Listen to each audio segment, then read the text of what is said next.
अळूच्या पानांचं पिठलं. होय, ऐकायला जरासं वेगळं वाटते ना, पण खायला एवढं जबरदस्त लागतं ना. एकदा खाल्लं ना तर तुम्ही हमखास सारखं बनवून खाल, एवढं टेस्टी लागतं. बऱ्याच वेळेला अळूची पानं खाल्ल्यानंतर घशामध्ये खवखवतं, म्हणजे पानांचा चुरचुरीतपणा कमी होण्यासाठी यामध्ये एक महत्त्वाचा घटक मी वापरलेला आहे. त्यामुळे व्हिडिओ संपूर्ण पहा, अजिबात मध्ये मध्ये स्किप करू नका, म्हणजे तुमच्या लक्षात येईल. या रेसिपीसाठी अळूची इथे मी मोठ्या साईजची 4 पानं घेतलेत. आता लहान मोठी कोणत्याही प्रकारची पानं तुम्ही वापरू शकता. पानांची देठं कट करून पानं सगळ्यात अगोदर स्वच्छ धुवून घेतली. मधून अशी फोल्ड करून घ्यायची.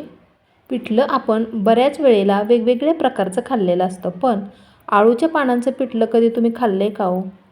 मी सुद्धा पहिल्यांदाच बनवलं, पण खरं सांगू का, एवढं टेस्टी झालं होतं ना. मग म्हटलं नक्कीच ही रेसिपी आपल्या व्ह्युअर्ससोबत शेअर करावी. आणि मला खात्री आहे तुम्हालासुद्धा ही रेसिपी नक्की आवडणार. आणि प्लीज मला कमेंट करून सांगायला विसरू नका बरं का. आणि मैत्रिणींनो, रेसिपी थोडीशी जरी आवडली असेल तर प्लीज लाईक करा, शेअर करा. आणि आपल्या चॅनेलवरती जर कोणी नवीन असेल तर चॅनेलला पण सबस्क्राईब करा. तर शक्य होईल तेवढी पानं अशी मी बारीक चिरून घेतलीत.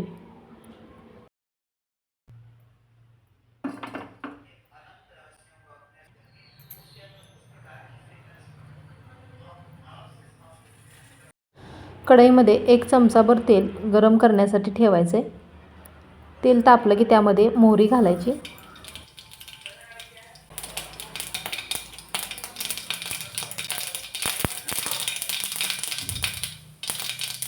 मोहरी छान अशी तडतडली की 1 चमचाभर जिरे घालायचे. तर एक वाटण बनवलेलं आहे. हिरवी मिरची, जिरे, कोथिंबीर, लसूण, तर वाटण यामध्ये घालायचे. आणि थोडंसं खोबरंसुद्धा घातलं. खोबरं आवडत असेल तरच घाला, कारण बरेच जण पिठल्यामध्ये खोबरं वापरत नाहीत, पण आमच्याकडे सर्वांना आवडतं म्हणून मी घातले. थोडंसं परतून घेतलं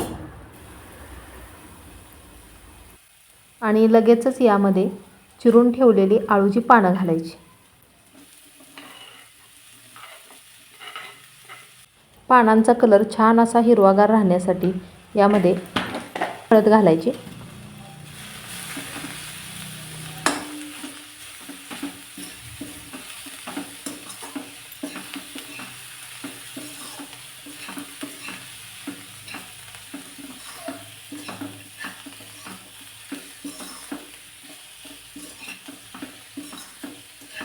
चांगली पानं परतून घेतल्यानंतर यामध्ये चवीनुसार मीठ घालायचं आहे.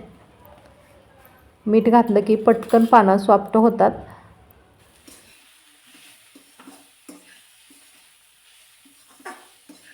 छान असं हे मिक्स करून घेतल्यानंतर यावरती झाकण ठेवायचे आणि गॅसची फ्लेम कमी ठेवून मंद आचेवरती एक वाफ येऊन द्यायची चांगली.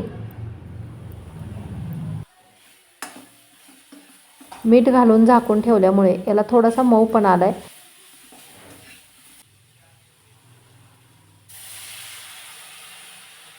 जास्त पाण्याचा वापर न करता थोडंसंच पाणी यामध्ये घातलेलं आहे, कारण की अजून पानं जराशी मऊ होईपर्यंत शिजवून घ्यायचे. थोड्या वेळाकरता यावरती झाकण ठेवायचे.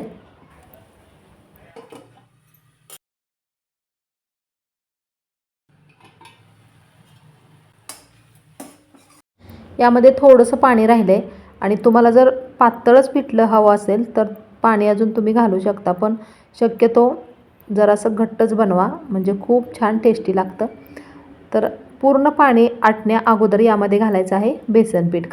अगदी थोडासा ओलावा आहे यामध्ये, तर पीठ कमी लागेल आणि जास्त पाणी असेल तर जास्त पीठ लागणार.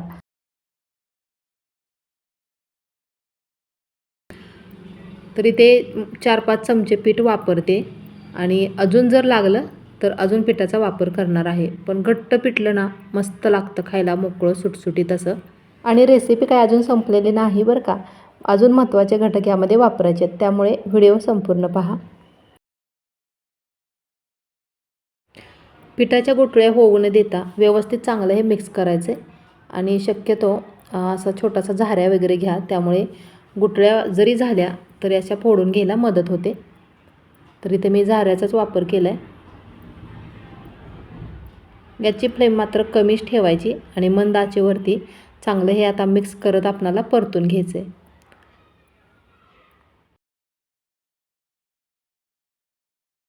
एखादा मिनिटभर झाकण ठेवायचं आहे. आणि मी म्हटलं होतं ना की आळूची पानं बऱ्याचदा चुरचुरतात आणि ती चुरचुरू नये म्हणून आपण यामध्ये लिंबाचा रस किंवा चिंच भिजवून चिंचेचा कोळ पण घालू शकतो. पण शक्यतो लिंबाचा रस घाला, मस्त टेस्ट लागते. तर अर्ध्या लिंबाचा रस मी यामध्ये घालून व्यवस्थित पुन्हा हे चांगलं छान असं मिक्स करून घेते. आणि सगळ्यात महत्त्वाचं म्हणजे याची टेस्ट वाढवण्यासाठी अजून एक घटक म्हणजे वरून कच्चं तेल. एवढी जबरदस्त टेस्ट येते ना, नक्की एकदा करून बघा. 2 चमचे घातलेलं आहे तेल. गॅस बंद करायचा आणि नंतर मग यावरती झाकण ठेवायचं आहे. 1-2 मिनटं हे असंच ठेवायचं आहे, म्हणजे छान असं वाफेमुळं ते पीठ पण फुलून वरती येतं. मस्त लागतं पिठलं, चवदार. आणि मी तुम्हाला एकदम जवळ कॅमेरा घेऊन दाखवते. पिठलं दिसायलाच एवढं सुंदर दिसतंय, खायला किती टेस्टी झालं असेल. चपातीसोबत, भाकरीबरोबर किंवा भाताबरोबर पण तोंडी लावू शकता. मस्त लागतं एकदम. तर नक्की बनवा आणि मला कमेंटद्वारे कळवायला विसरू नका.